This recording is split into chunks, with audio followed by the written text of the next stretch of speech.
coordinator of the Certificate in Regenerative Entrepreneurship. Thanks for joining us today. It's very exciting to see more than 130 people from different countries, backgrounds, and life paths sharing a genuine interest in regeneration. So, from the University for International Cooperation and Costa Rica Regenerativa Initiative, we welcome you to this masterclass, A Transforming Journey Through Regeneration. We will delve into three main topics: the unprecedented reality that we are all facing as a species, also the initiatives that are being developed to face these planetary challenges, and at the end, an overview of the certificate in regenerative entrepreneurship so you can feel and sense what this program is all about. We invite you to share any thoughts, questions, or comments in the chat, and at the end, we will come back to you. Also, we are streaming this masterclass through YouTube, so in the chat, you will have the access in case you prefer this other platform. So today's guest speaker, some of you might know him, besides being the founder and president of the university, guiding the development of innovative educational tech programs.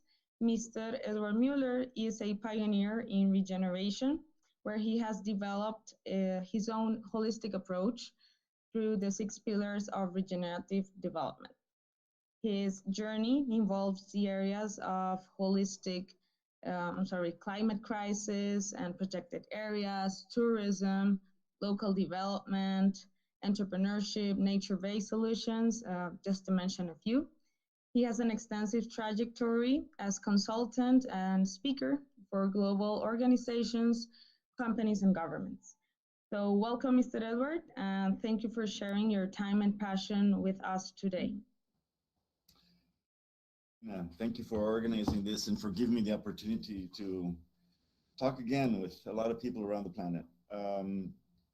It's urgent that we mainstream regeneration, and I'll go into that in my presentation. I'll actually dive right into it. I'm going to share a screen since our time is limited, and I want to have enough time for discussions at the end. So let me just please share.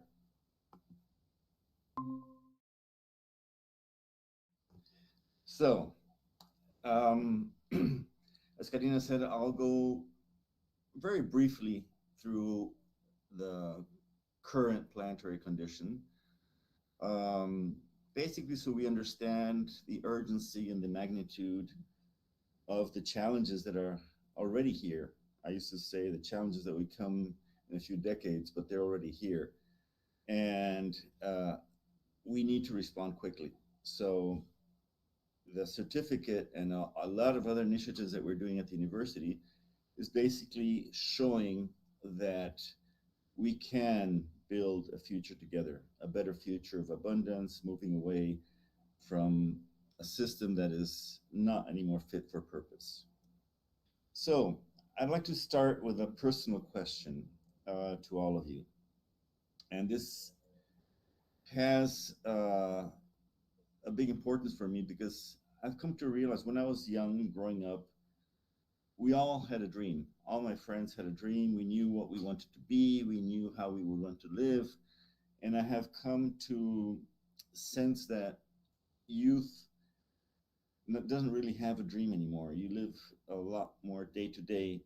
And many youth actually don't even think of the future, maybe because they don't have hope in the future. So what do you think your life will be like in 20 years? Where do you want to be? What do you want to be doing?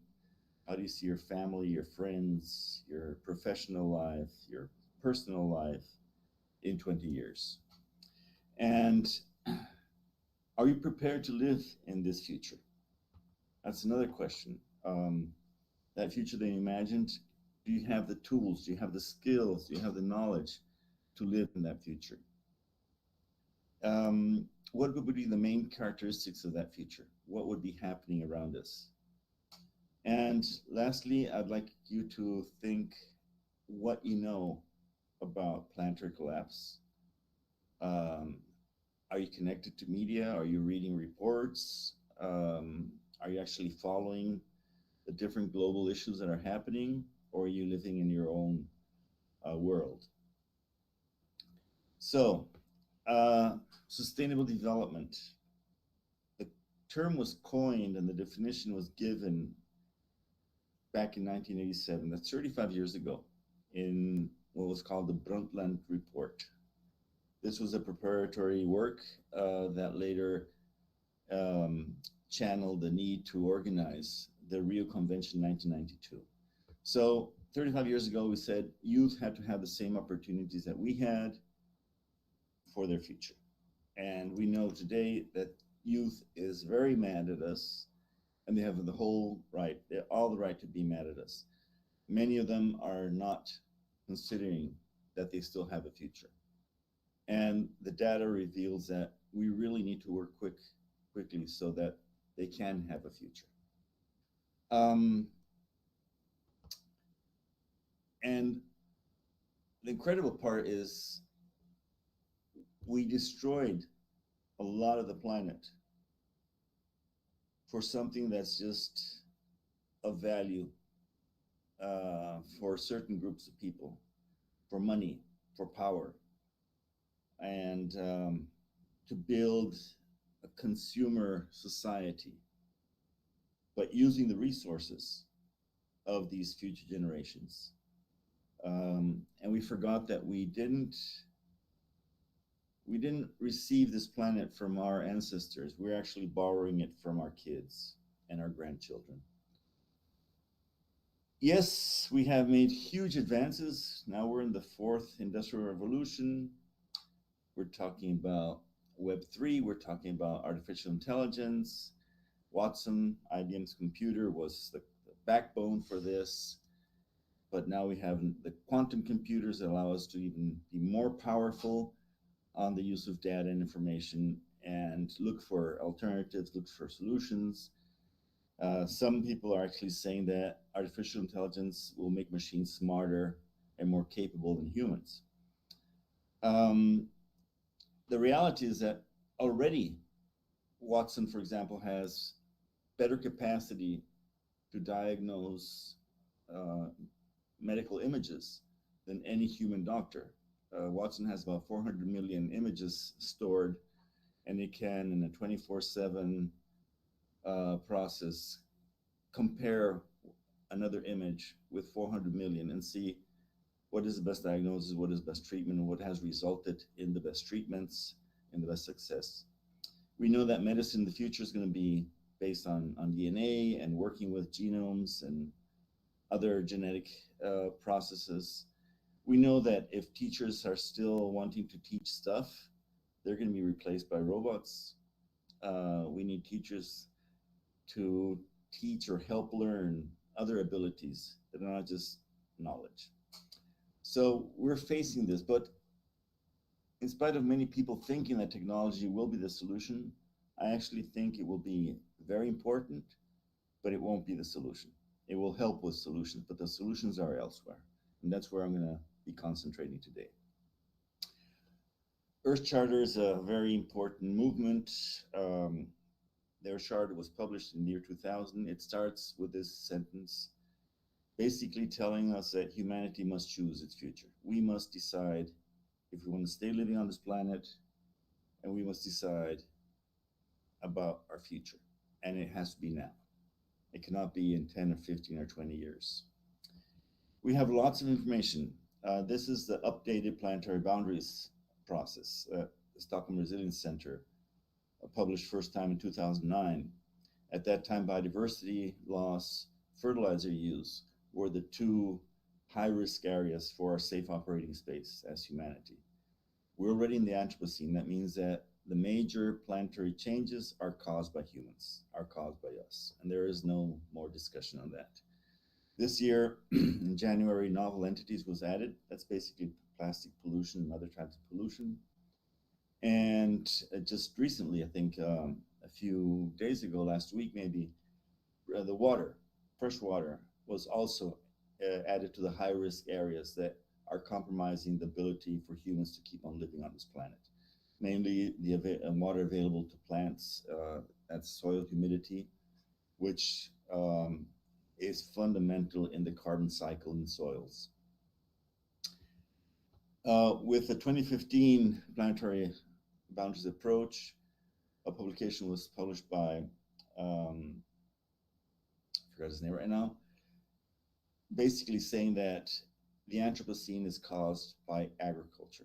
80% of the global changes are caused by agriculture. Only about a third of climate change is caused by agriculture, but of all the global changes, agriculture is responsible. So we need to concentrate on agriculture because there will probably be the biggest solutions to reverse the damage that we're doing. And we have everything mapped out. I mean, we have all the information necessary to act. We have all the data, we have all the reports, we have the science. Why can we not find solutions? Why can we not change our suicidal pathway as humanity? This is, and I've said this for about probably 20 years, the best scientifically documented planetary extinction. So we have more data than ever. We have more information than ever. We produce a lot of knowledge, but we have forgotten to transform that knowledge into wisdom and use the wisdom for action. And that action has to be done now. We cannot spend another 10 years trying to agree on more diagnostic processes, trying to agree on more reports. We need to get our act together and start doing things. If you look at the Wikipedia definition of wisdom, it's the ability to think and act using knowledge, experience, understanding, common sense, and insight. We've lost that ability. Scientists don't use any more common sense. They used a statistical report, number crunching machines to define realities. Wisdom is also associated with compassion, experiential self-knowledge, non-attachment, ethics, benevolence. That spiritual dimension is also far away from the academia and the policy and politics and from many of the corporate decisions that are being made today. So I have identified, these are personal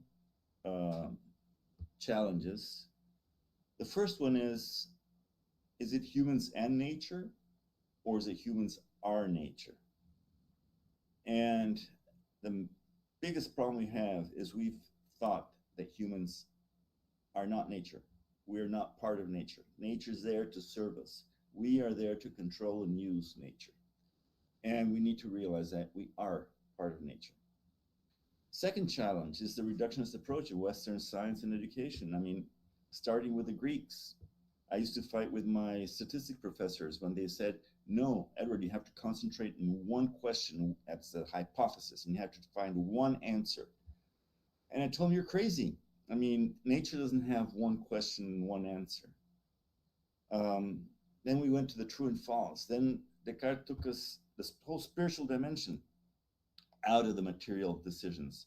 And that led us to think that we had the ability to control nature. And if you look at the most developed countries, their coastlines are totally rebuilt. Their rivers have been straightened out. They don't have any more nature. They have basically changed through building the natural balance. And then we have the physics who said, yeah, it's just a relationship. A system is just the energy between two components. So we've lost track. And basically, peer-reviewed journals today are based on these processes. The whole academic career system, the ranking of universities are based a lot on this reductionist process. And the result is then we have detached solutions like the decarbonization strategy for Costa Rica, which was approved a few years ago and actually led me to resign on the Scientific Commission for Climate Change because I just couldn't understand how we could prioritize in a country like ours that the decarbonization strategy would be by electrifying transportation. I mean, that's a typical northern solution And we have so much potential to do a lot more. And that's a little bit what I'm going to be talking about later on. Even at the last COP, we still got suggestions that we need to eliminate all cattle. And there's a whole movement on veganism and cattle being the main culprit. It's easy to identify a one cause, but it's actually not a correct way to identify that one cause. The third challenge is changes are now exponential. We're seeing global warming at rates that are not linear. Just the fact of water melting, the light doesn't get reflected as light into space. It gets converted into infrared and just heats the rest of the ice and melts it at exponential rates. The methane exploding in the north and also now in the south, methane release is heating the planet 86 times faster. So we are not capable of thinking in exponential terms. And the same thing comes with biodiversity loss. It is exponential. So we think we still have 50 years to act. Maybe in 3-4 years, our time is gone. So we need to deal on learning to work with these exponential changes. Challenge number 4 is we've come to wide acceptance of wrong methods. GDP. I mean, GDP, for those who speak Spanish, I call it Producto Interno para Brutos. It's just not a correct measure to measure development, and we're still using it. We've come to believe that mechanical agriculture is good, and we're killing the planet, we're killing the soil. And when you look at these guys at the bottom, would you eat that? That's probably sugar. Would you drink coffee with that type of sugar? I wouldn't. So how can we accept these things that kill us as correct methods? And universities are still teaching this, and science is still backing this. And the 5th challenge is we need to learn how to unlearn. And that's difficult. I've lived it with professors when I've hired them at UCI, especially at the beginning, and I asked them, you have to unlearn what you were taught at university because it's wrong. We have to develop our own knowledge and look at things holistically. And many of the principles you're applying are going to lead us into more problems instead of solutions. So unlearning is something key. And that's why I like to work with young kids, because they don't have to unlearn. They haven't been contaminated by the educational system yet. So I'm going to go over a quick review of how is our planet at the moment. And as I mentioned at the beginning, with planetary boundaries, biodiversity loss is probably the most critical one. A lot of people are concentrating on climate change, but we're going to get kicked out of the planet way before by biodiversity loss and climate change. And it's not that we don't know it. It's out there. It's out there in the networks. It's out there in the news. We just don't realize, because many of us do not have interaction with biodiversity and don't see it disappearing. The GBO5, the last report, basically said that none of the 193 countries which signed the Convention of Biological Diversity have met the Aichi targets. And these targets we developed in Nagoya. Well, they were presented in Nagoya in 2010 to establish the strategic plan to stop biodiversity loss. And 10 years later, we just kicked the bucket forward. We didn't advance anything in terms of curbing biodiversity loss. You can see the range sizes just plummeting down. And this is all over the world. It's happening at a tremendous speed. If you look at Latin America, we've lost 94% of our biodiversity. This is scary. This is a point where systems stop working. So we really need to wake up to the fact that biodiversity is crucial for our life to continue. And I published this when I didn't have so much gray hair, and I still believe it. The only way to save biodiversity is if we switch to holistic approaches, regenerative processes that bring in all the factors that affect biodiversity, and not just go out and try to work with the panda bear or the woodpecker.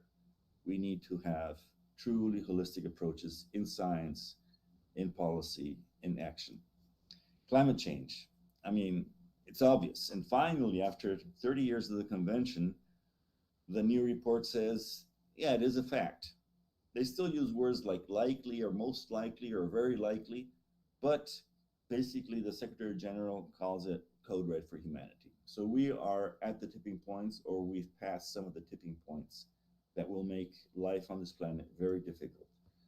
We saw this year 40 and 30 degrees centigrade in the Antarctic and the Arctic at the same time, one in winter, one in summer. We broke records. We are breaking records in terms of heat.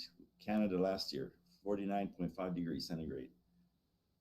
India, most of Southeast Asia, South Asia, Northern Africa, temperatures over 40 degrees centigrade. Some areas actually went a lot higher and making humans, basically human life, impossible. But there are other issues that are not even discussed. Soil degradation, land degradation is critical, and half of the population is now already in trouble because of the amount of destruction we've generated on land. And we need to wake up to these data and start working on it. If we keep on with our agricultural practices, we will release more carbon than 20 years of emissions from global transport sector. Soil erosion is another huge issue. Look at the map in Central America. We are losing up to 200 tons of topsoil per hectare per year. For you to be able to imagine what that is, it's 25 dump trucks filled up with a backhoe with topsoil and taken to the river and dumped into the rivers per hectare every year. That's half an inch of topsoil going into the ocean every single year. And you can imagine how much soil you need to tint the ocean brown for kilometers every time it rains. And other things, many people are, celebrating that COVID is almost over. Well, the bad news is that there are probably about 800,000 new viruses that can hop onto humanity if we keep on destroying the natural areas. COVID, the SARS, I'm not going to go into other theories, basically is humans are coming into very close contact with mammals and other animals that are transmitting these viruses to us because we're not leaving natural areas alone. And more will these pandemics appear, and they will be more and more serious with more economic impacts. Another question is, what do we mean by development? So I took this picture just a few months ago, and I was actually sitting there very early and saying, this is what a development process looks like. Giving nature a chance to be unharmed. A lot of other people think this is development, especially our former presidents that allowed for this type of construction. And this hotel just got led away from a legal process for destroying mangroves and everything else because the time went by and no action was taken against them. So a lot of people still think that on the right is development. I don't consider it development. But then we have to ask, what are our aspirations? And so Singapore is well known as one of the best cities to live in, highest quality of life. But if you look into it, Singapore's ecological footprint exceeds its biocapacity by 10,000%. So we build more Singapores, we're going to disappear from this planet even faster than we're already doing it. The only countries that still have a large biocapacity are the poorest countries in the planet. So obviously there is a relationship between what we call development and the biocapacity that's left on the planet. We have now alternatives to measure this. Kate Raworth developed this donut economics. You probably already heard of it. She was really smart by putting the planetary boundaries on the outside and the social foundation, the social gaps on the inside. And if we would be in the green zone, we would be a sustainable planet. But we are in the red. And this allows us to quickly overview other countries. So Norway, people think Norway is a developed country. And probably Japan is the same, Germany is the same, France.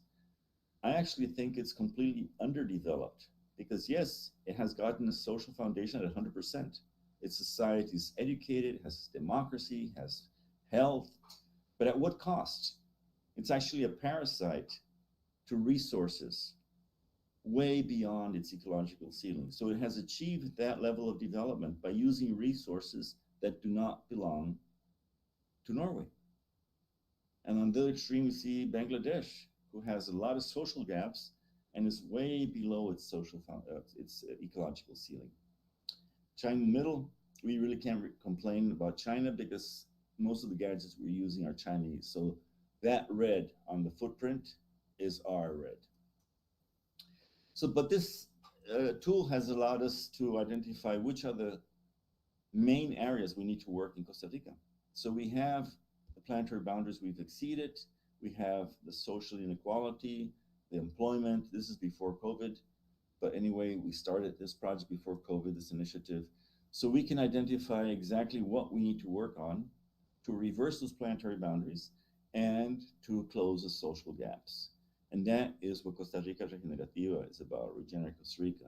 And we're doing this not alone, we're doing it with a lot of partners, a lot of partners. Blue Marble Evaluation, Savory Institute, Seeds, Capital Institute, a lot of partners that have come together to help us out.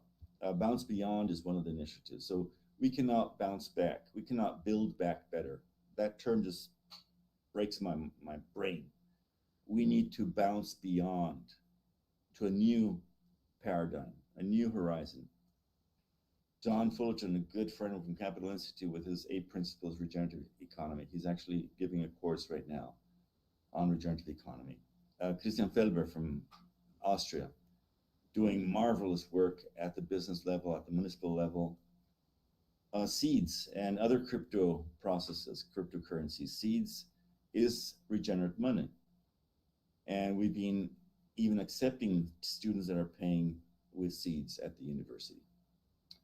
Wellbeing Economy Alliance, another global movement which is slowly but surely gaining traction. I'm actually on their global council, and I look forward to having more and more of the countries going into a well-being economy process.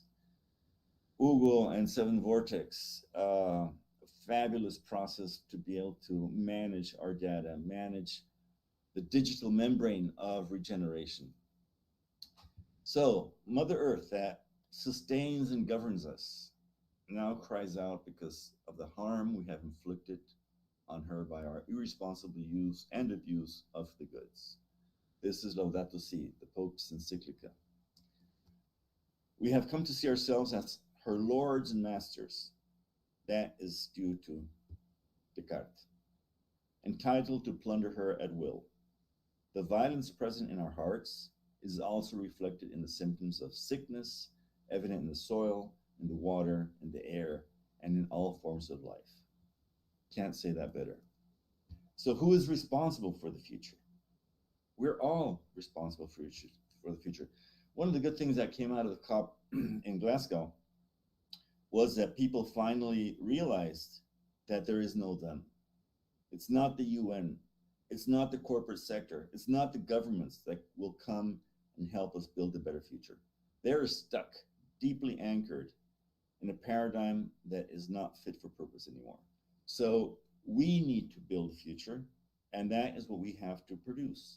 Information, knowledge, suggestions, examples, success stories on how to build the future. And that's all what we're trying to concentrate on. Show that we can do it. So we can start building a better future right now. All we need is hope, guidance, and leadership. And no better hope than knowing that we can still have a planet that is abundant, that will give us nice conditions for life. But we have to act quickly. So we need to start creating that wisdom and putting it into action. The choice is ours. From a global partnership to care for Earth and one another, or risk the destruction of ourselves and the diversity of life. If we keep on working separately, we won't manage to solve our challenges. So fundamental changes are needed in our values, our institutions, our ways of living. If you look at in governance, a Ministry of Environment usually is the enemy of Minister of Agriculture. We cannot separate our institutions that way because nature is one. It produces food, it produces ecosystem services. We must realize that when basic needs have been met, human development is primarily about being more and not having more. So I know a lot of people out there think Musk is a genius, but I don't think having $268 billion and buying a social network is the way to go. We need to understand that we can live good quality of life with a lot less consumption. Another important issue, fundamental, is we need to realize that nature does not need us. We need nature. We made a mistake in environmental education telling people we need to take care of nature. So we go out and plant a tree and recycle a bottle. Yeah, we've helped nature. Nature does not need help. It will get rid of us if we don't act responsibly. It would be a different power base if we understood that if nature does not function, we do not exist. And it has been benevolent with us. It has given us warnings, floods, droughts, extreme temperatures, all these warnings, but most of them have affected the most vulnerable communities on the planet.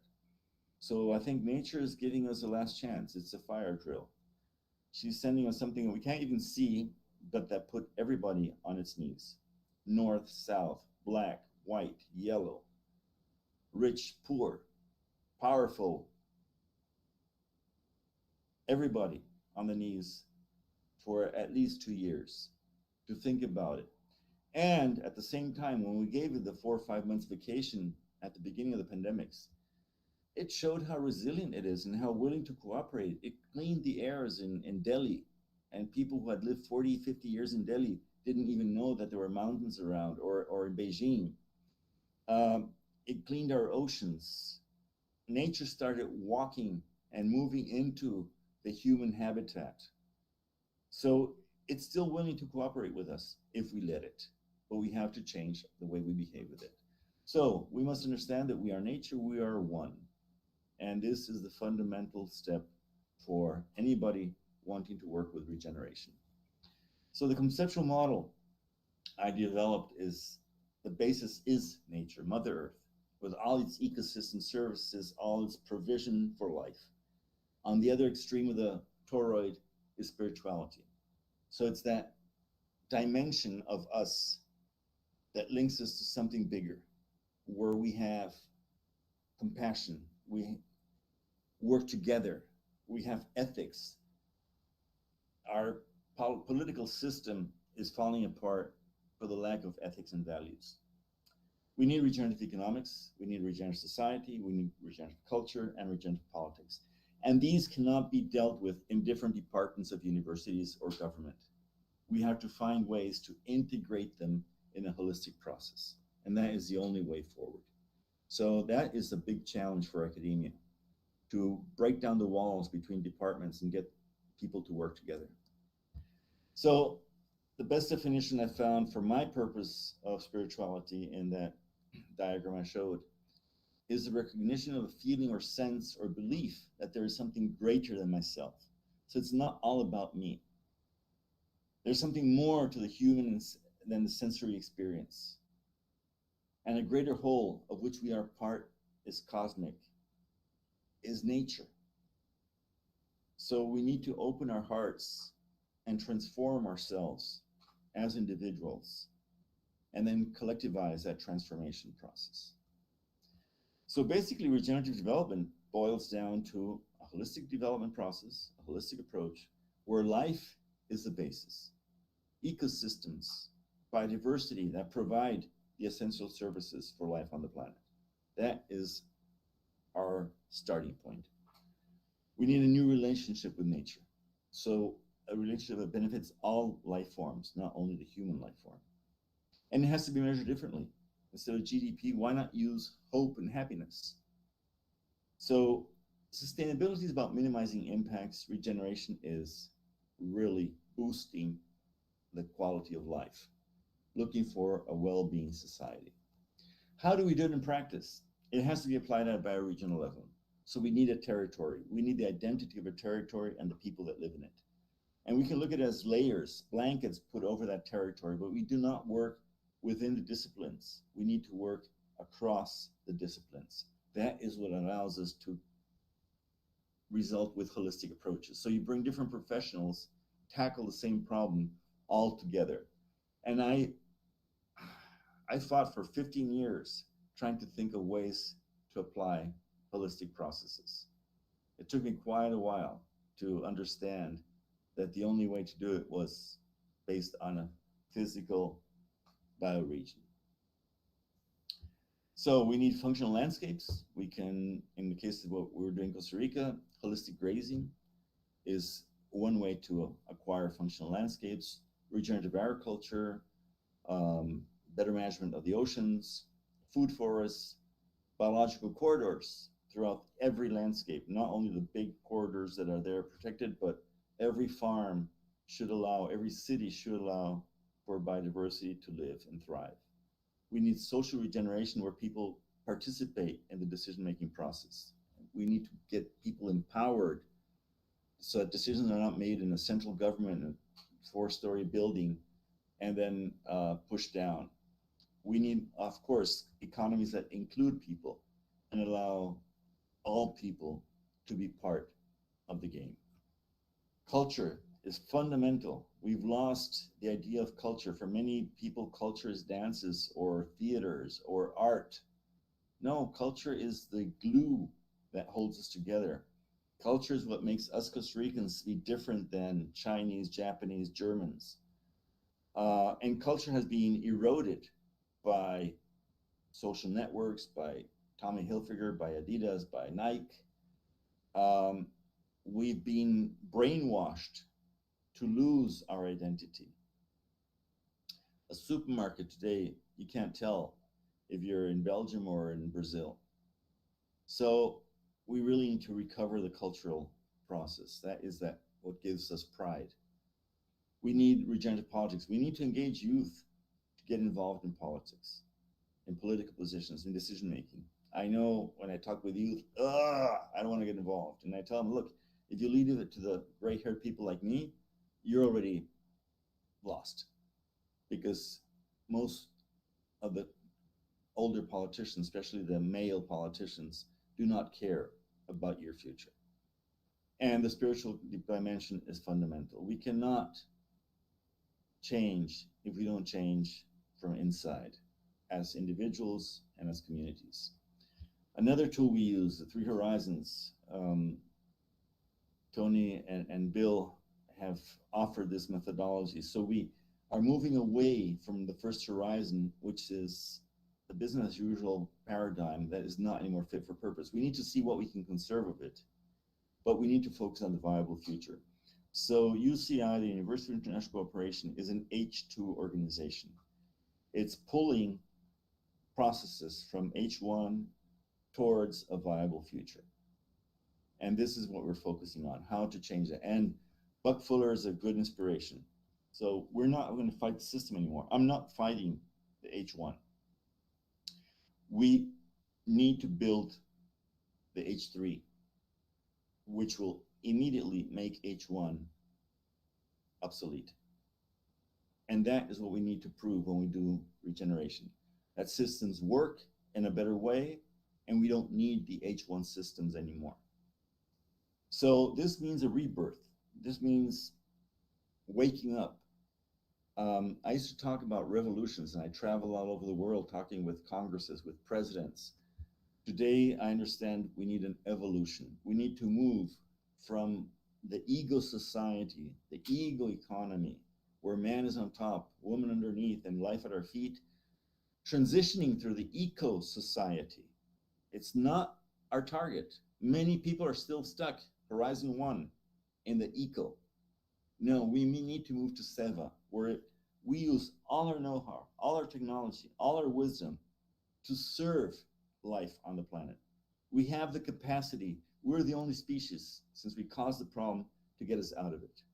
But we need to shift our mindset, and we need to be in favor of, in service of life on the planet. And this requires us to transcend the human thinking of superiority over nature.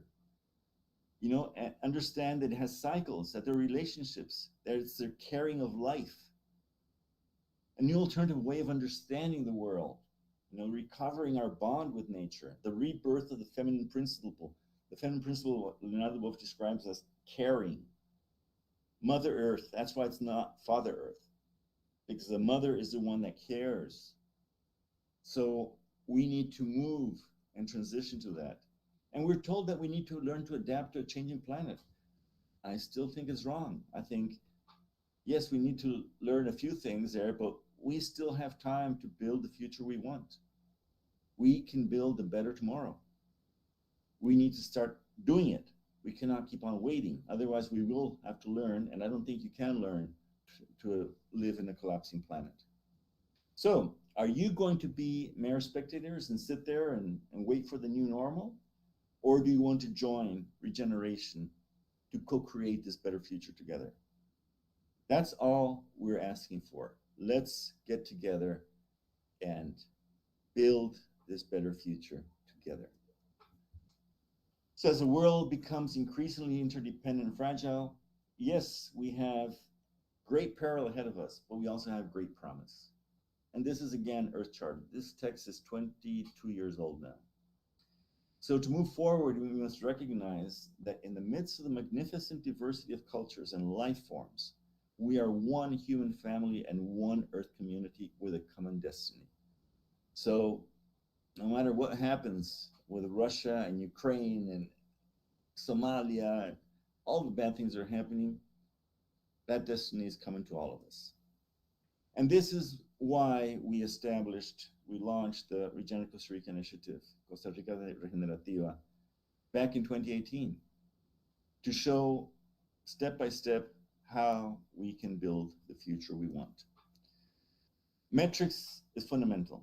We need baselines, and we need to not monitor progress. And this is where Hugo and Seven Vortex have been so key, because he's developed our metrics and the capacity to follow what we're doing in each project with the colors. So you have infograms. This is a farm in the center. We know exactly then what needs attention. All those red things need attention.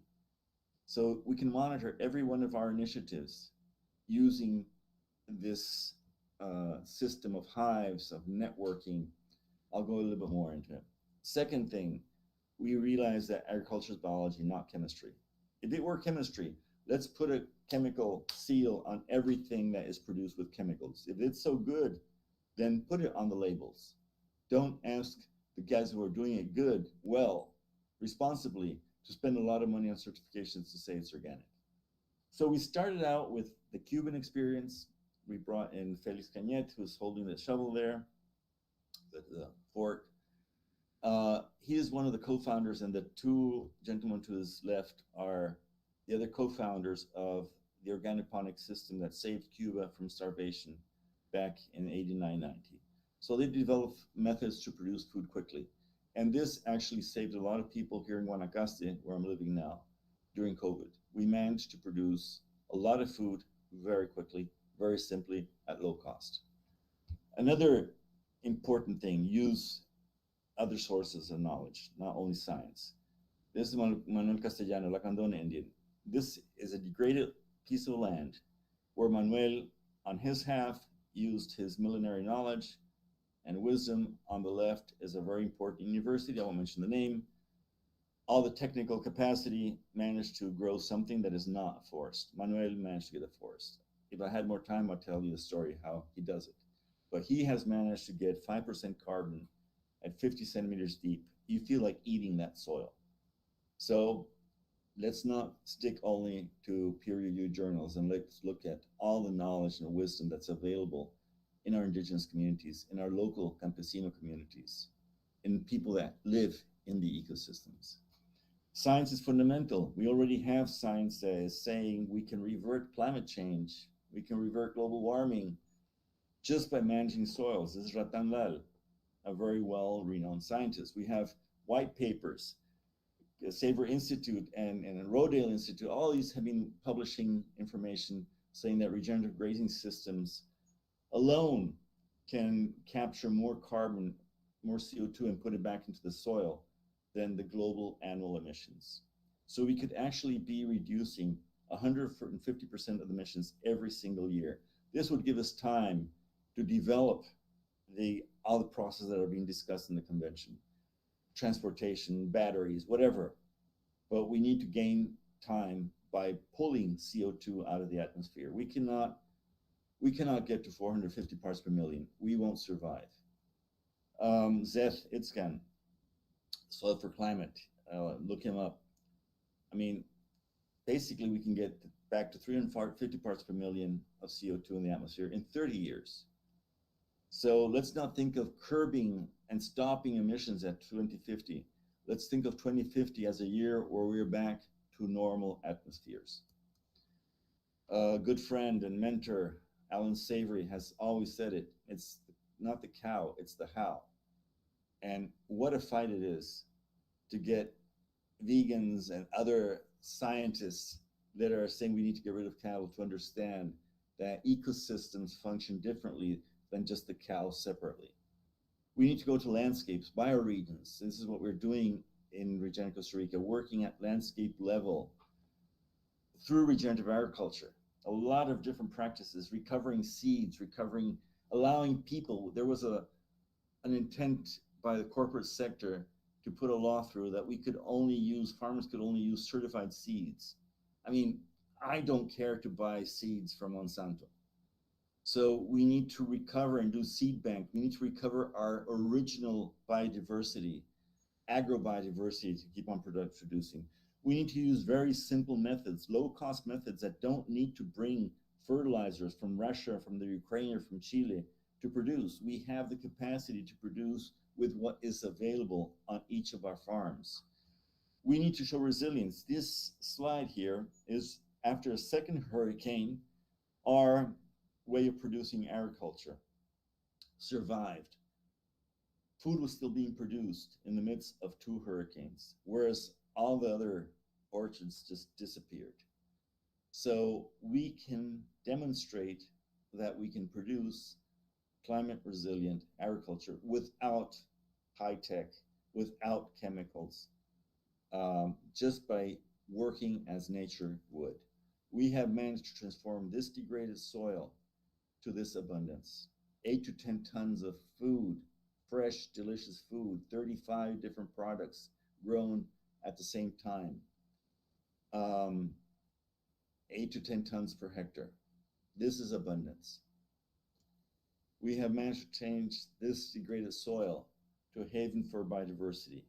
We're now counting, and it's more than 170 species by now that have come back to our food-producing land. So we're recovering biodiversity.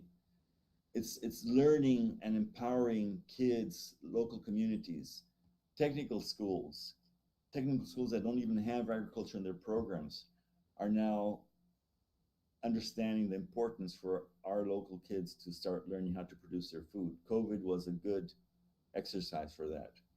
We have young kids, girls, using high-tech drones to plan our farms.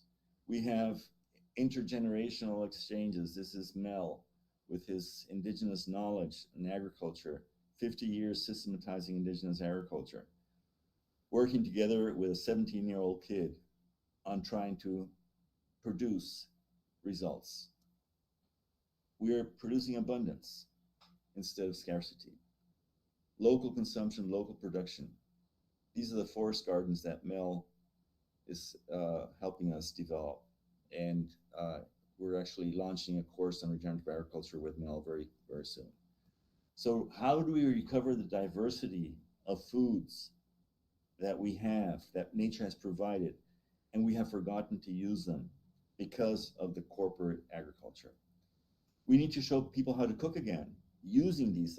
And some of the results we had at the beginning, local communities said, we don't eat greens. We don't eat the bitter stuff.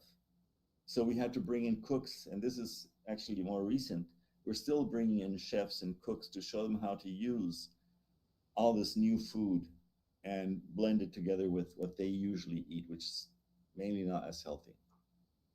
Our Savory Hub, Living Soils, we're developing a business platform to make money, make this a profitable industry, opening markets by carbon negative, biodiversity positive, economic positive cattle production. Yes, carbon negative, not carbon neutral.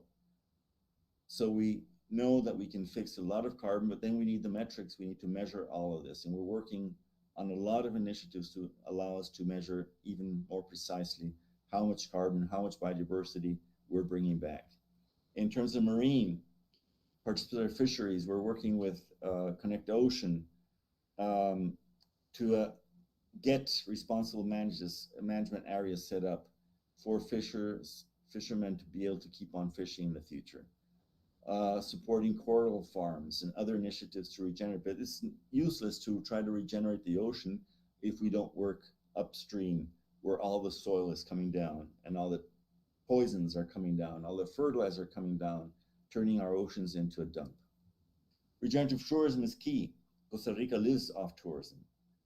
And we need to reinvent. Sustainable tourism let a lot of people out. When tourism closed with COVID, we saw it. We saw people that didn't want to have anything to eat. These are people that don't have savings accounts, that don't have alternative work. So by turning tourism into an awakening process of the tourists and of the local communities to reconnect with life and its purpose, to feel the magic and the complexity that surrounds us, to actually understand nature. So it's instead of interpretation, taking photos of birds, is interaction. It's living the experience on the close contact with nature, feeling that dynamic process that changes us from the inside when we're in touch with nature. So we're talking about different changes in how long tourists stay, how to offer learning experiences so that they actually go back to the countries, not with a disc full of photos, but actually a different mentality, a different connection. Just the fact of having places where you still are in pristine nature without millions of people surrounding you in all-inclusive hotels. So there's a whole work that we're doing there. Biodiversity regeneration is important. Now we need to measure it. So we're looking into DNA measurements. We're already counting species, counting populations. Our insect populations have increased 20 times in our farms. Connectivity conservation, biological corridors in every landscape, including cities. So cities, we have a project now with 3 cities, biophilic cities, turning them into biodiversity ecosystems. Urban gardens, eliminating foreign vegetation and bringing in native species. Reducing heat pockets so people can actually thrive in their cities. Working with local governance. The Mayor Plus 5 is the program where we work with the mayor and 5 of his people or her people in a municipality. And we've gotten better revenue from taxes, development policies, conservation policies, so they can design better governance for their urban processes. In funding and cooperation, we've been working with private donors. Actually, these are fundamental for us, but we need to move also away from philanthropy to more impact investment. And we're now trying different experiments with NFTs and the cryptocurrency with seeds, alliances with other organizations. This is all about cooperation. This is not a one organization or one person project. This is a whole process of cooperating, and cooperation and synergies is the future for regeneration. So Regenerative Guanacaste is the province we started working in after COVID started. We had been working in other areas of Costa Rica before that. And it's this holistic process is happening on the ground right now. And we're learning from it. We're measuring from it. We're developing new experiences from it and translating this into academic programs. Biological corridors, it's so fascinating to see how we can bring life back in every single farm, in every single city, so that life can continue without us disturbing it. It's not an enemy of development. Life is development. So again, here the 7 vortex process has allowed us to measure. Every single farm now has these tree rings, and month by month we can evaluate if we're making progress. If not, we can go to see who is working and what's the networking there. The monitoring of biodiversity, moths, butterflies, bats are crucial indicators. Half our mammal species in Costa Rica are bats. They're crucial indicators of habitat functionality, of biodiversity working, of ecosystem providing services. And we're starting to develop a global platform. There's so much money to be put into regeneration, but the portfolios are not there. The investment portfolios that can actually guarantee that measuring, reporting, and verification is happening. How much carbon am I going to capture in the soil with my investment? This means that we need to redesign education, so it's not about competition. Many MBA programs teach you to compete. We need to unlearn that, and we need to cooperate. We need to co-create. Every single person, be it a farmer, be it an indigenous person, be it a Nobel Prize, has a saying in co-creating these solutions for the future. So if we don't rethink education and really try to generate the capacity of young generation especially to tackle with the challenges that are already here, we're still teaching students to deal with problems from the last century. Very few kids, very few youth are prepared to tackle and correct the challenges that are at our door.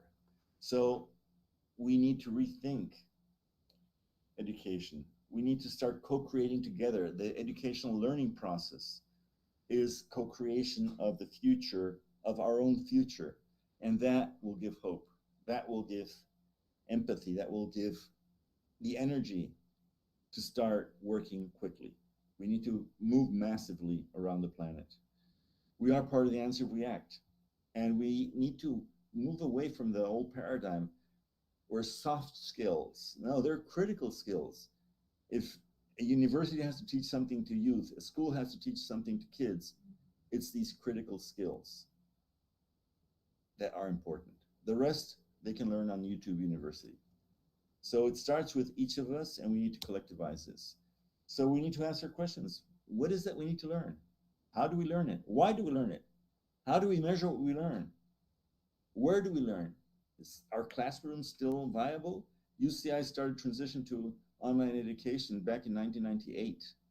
And people told us you can't do a master's program online in 1998. Well, now everybody's trying to catch up. So we've done a lot of programs in the past. We've launched a Master in Regenerative Action with Ubiquity University and a lot of other partners. We're launching our second round of the Certificate on Regenerative Entrepreneurship, with which Karina will probably explain a little bit more at the end. And we have now a new course of biomimicry. Biomimicry is the basis for a lot of our work.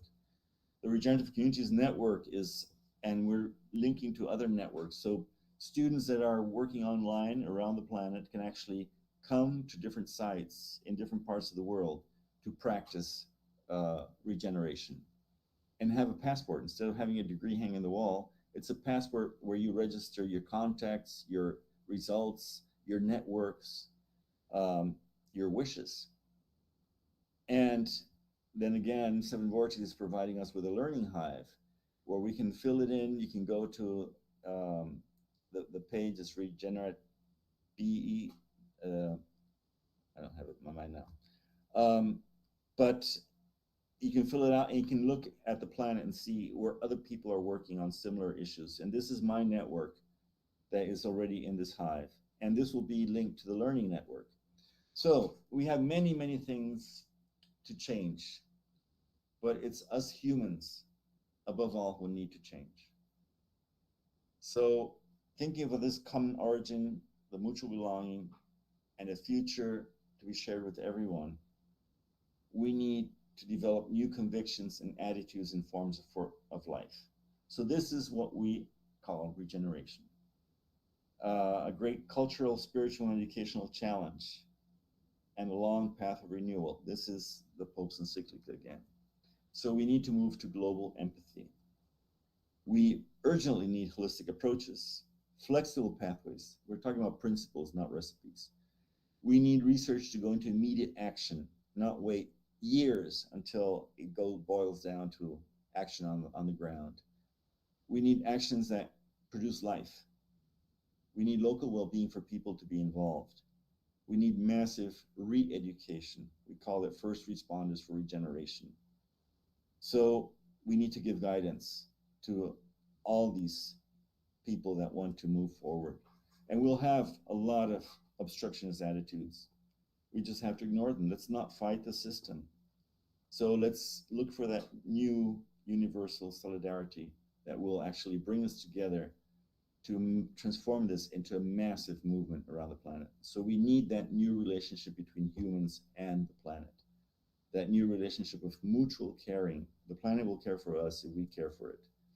And the last sentence in the Earth Charter is, let us be a time remembered for the awakening of a new reverence for life, the firm resolve to achieve sustainability, the quickening of the struggle for justice and peace.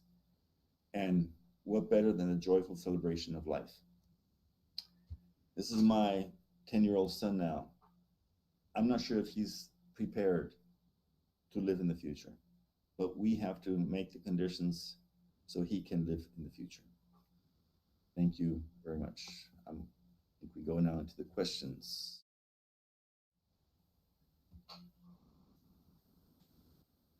Yes, so we have, thank you, first of all, for this refreshing and mind-opening masterclass.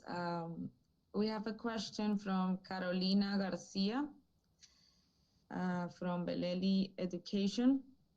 She says, what would you ask from a school to become a partner in this journey? What would you wish to happen in schools worldwide?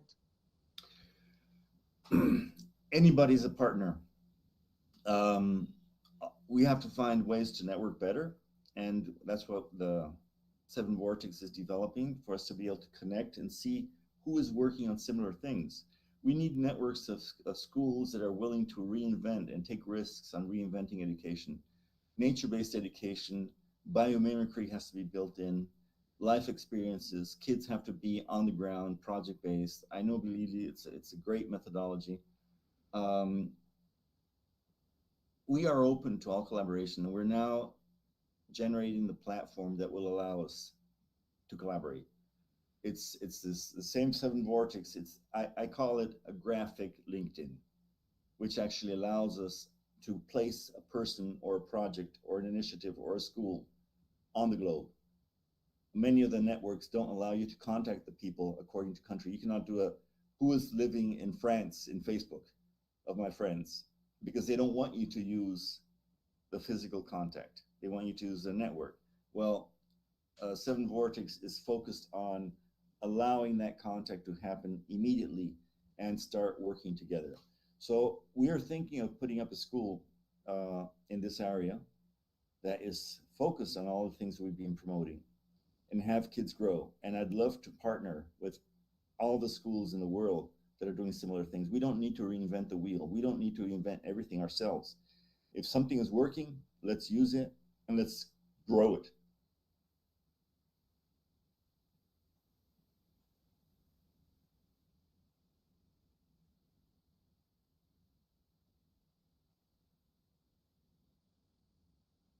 Thank you, Mr. Edward. So to go to the final, because we don't have any more questions for now, so we can move to the final part of the masterclass, which is to give you an overview around this certificate program.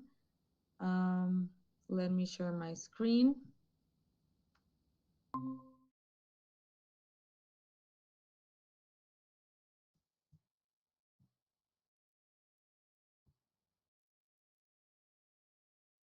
So this program and most of the programs that we are developing in UCI are really for anyone who wishes to build the future that the person wants. We must work collaboratively, as Mr. Edward said in his presentation, and keeping this in mind is what we why the reason we started this program in 2019 is an online program which main activity or focus are the weekly live sessions with guest speakers from around the world. So in a diverse classroom with people from different backgrounds, countries, there's a total enriching space to share ideas, projects, what is working in one country and what is not working. So it's really an amazing space. Um, and as Phil Tate and Mario Socatelli, that I think both of them are here, graduates from the last edition, have told in different situations, um, this is an internal process. So we need to begin realizing what is the change that we want to see. And then we will be the classroom, we'll give you the tools, the frameworks, the opportunity to meet these high level speakers, but it depends on what actions are you planning to start in your community, in your company, in your startup. It really is very open and inclusive. So it's a 4-module program. It's in English for this time. We're planning to release it in Spanish in the next year, and it goes from May 31st, starting the first session that day, until mid-July the next year.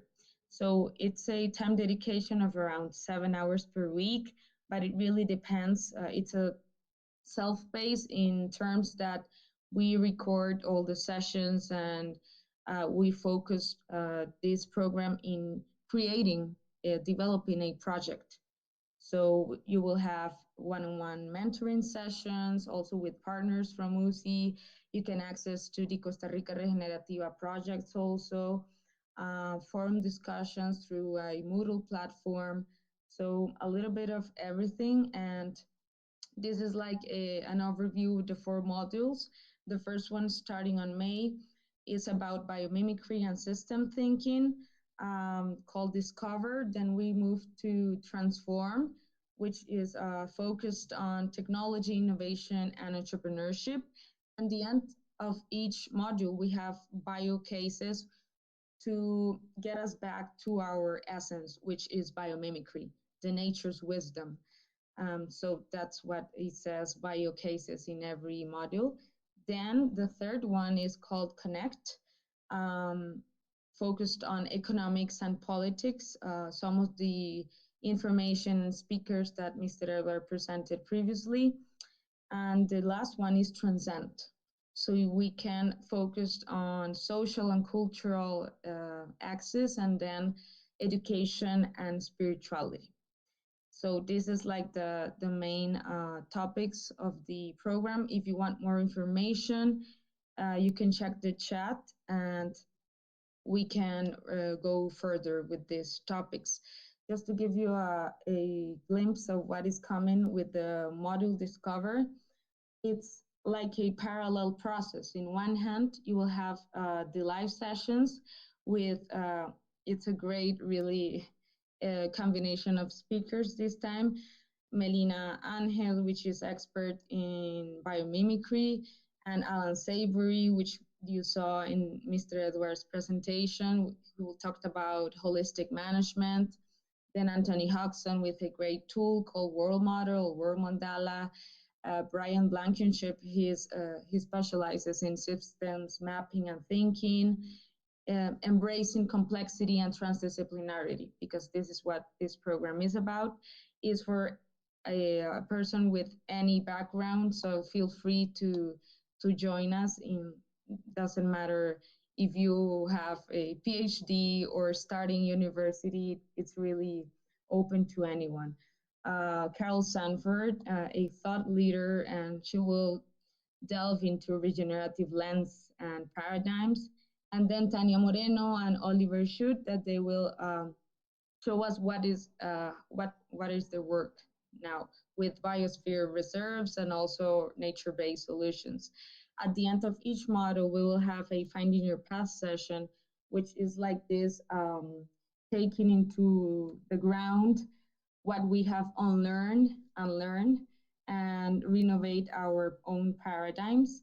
And then at the same time, you will be implementing all this knowledge through a generative project, mentoring sessions, doing some networking, and purpose sessions, which are focused for a more maybe young profile that needs to map where is he or her going to start integrating regeneration in his life. So this is us. Thank you very, very much. We're very honored to have you all here in this afternoon. And again, check the chat for more information. I'll leave us your email if you're interested in this program. We'll be really happy to share all the information. We need millions of regeneration, as Mr. Edward says, and we'll be happy to meet you. So thank you very much.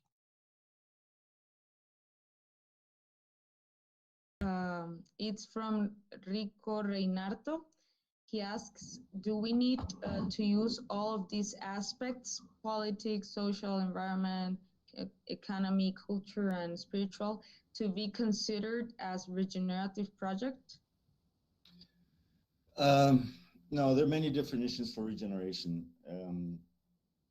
Our definition includes a holistic approach for all of them. It is, if you really want to do regeneration, you have to be holistic, and you need to contemplate all of these. But I understand that a permaculture farm is regenerative. It's more regenerative if it interacts with the community outside. It's more regenerative if it interacts with the local business. It's more regenerative if it manages to develop a local policy to expand. Personally, I think we need to make it a membrane, a permeable membrane around our initiatives. One of the first activities we did in Costa Rica Regenerativa back in 2018 and 2019 was identify success stories. We wanted to identify a network, sites that were doing regeneration. So we found some excellent permaculture farms. We found farmers associations that were working together towards regeneration without even calling it regeneration, without thinking of it as regeneration. But when we try to network, most of these places, especially the permaculture farms that at least prior to COVID lived and survived because they got students from around the world who would pay for a 2-week or 4-week or 3-week stay at the farm, they felt very protective and they were actually afraid to collaborate. And we still see this in many NGOs, many organizations, that, yeah, well, if I collaborate, they'll steal my students and then I won't have income. So we also saw permaculture farms that have been here for 40 years and the neighbors are not doing permaculture. So yes, the practices are regenerative, but the model itself is not regenerative because we need to involve more and more people and make the regeneration happen around us, not only inside our walls and boundaries.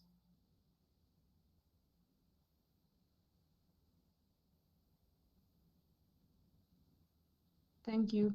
There's another question from Ignacio Sanchez.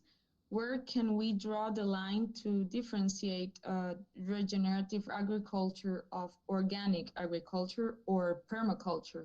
I have seen many companies who talk about regeneration, but their actions are basically organic practices or sustainability practice. So I think this is a concept issue. Yeah. In Spanish, there are two terms for sustainability, sostenible y sustentable. And for 20 years, I participated in meetings where the discussion was, which is the definition, sostenible or sustentable? And I don't really care to go into definitions anymore. That's, for me, that's part of the first horizon.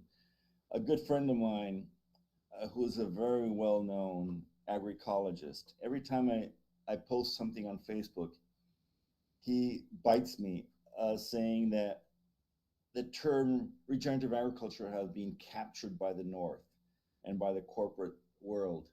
And the correct term is agroecology, because that is what identifies Latin America. Permaculture is another, yeah, permaculture is regenerative. It fits perfectly. So I don't really care much about definitions. One thing that is true is that in regeneration, we look more holistically at the system. So soil health is the primary issue in regeneration, whereas plant health is a primary issue, and moving away from chemicals is a primary issue in organic. And in some countries, organic can still use certain chemicals and certain percentage of chemicals. So if you want my definition, it's basically a focus on bringing nature to its maximum. So biomimicry, looking at how nature would evolve. So in regenerative, we do not put a single crop in a bed. We mix it with 12, with 15 or more different crops. That helps deter insects. We put flowers and other plants that have smells to deter the pests. You look at it as a process of growing your soil every year, making it better every year. And this is basically the main difference with organic. Organic, many times you still have monocultures, many times you still have erosion. And erosion is the worst enemy of what's happening to our soils. Water harvest is another a big issue with regeneration. So we want to capture the water when it rains, not for it to wash off our soil, but actually to go into the groundwaters and have water available. The mulch that we use in regenerative agriculture, it allows us, and Mel has proven that with one single rain, you can produce a whole year without new water. So it's this focus on the system, which is the main difference. And yes, we need to try to keep it clean, because it is being misused by many corporate sectors and other people. Thank you. And I think the last question is from Lucas Posada. How does biodiversity connect with spirituality?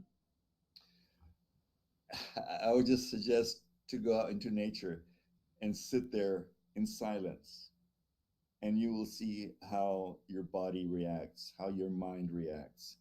When you're just sitting in silence in nature, looking at the insects fly by, looking at the colors of the leaves, looking at how the sun pours.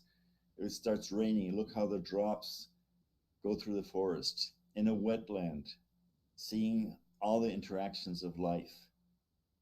If you don't get spiritually emotional, then you're disconnected and you have to work harder. Sitting on a beach and looking at the sunset, you get into a mode of reflection, of thinking about your day, your life, tomorrow. When the sun goes down, that connection of, yeah, another day went by. How did I live today? So biodiversity is fundamental, but we need to live it. It's not going and taking a picture of it. It's not going to a zoo to see the animals. It's actually feeling part of it and interacting with it. And that's why biomimicry is also so special, especially in the learning process in schools, because children learn how nature has developed its wisdom through millions of years. One good example is you can look at Fantastic Fungi, I think is the name of Paul Stamets' film documentary. I haven't seen a single person that has looked at the documentary and not felt inspired. And it's all about the internet of nature, the fungi, the mycelia that connect the trees, that allow trees to communicate, how trees can sacrifice one tree to allow its neighbors to produce defenses against the pest that is coming there. When we get to understand that, we automatically feel that we are part of something that's bigger than us. And that's where nature is different than physics or math. In nature, 1 + 1 is not 2. 1 + 1 can be 10, 15, 100. So we have all this new dynamics, which can cure us from disease, which can cure us from stress. When I was working with IUCN, the World Commission on Protected Areas, Victoria in Australia launched Healthy Parks, Healthy People. And insurance companies were the best investors because they preferred to send a CEO of a company that was living in big stress to a protected area for a week than having to do all the medical treatments to try to control his stress. So the moment we start being able to open our pores, our senses, our smell, our vision to biodiversity, we start living a better life. And in the mornings when I go out to the terrace and I just listen through the year, all these different tones of insects and birds singing and all the birds coming to visit us, that is what gives me the energy to start a new day. So it's a personal experience, and also there's community experience on this. Forest bathing is one of the activities that the regenerative tourism industry is developing stronger and stronger to actually cure people, make them healthier.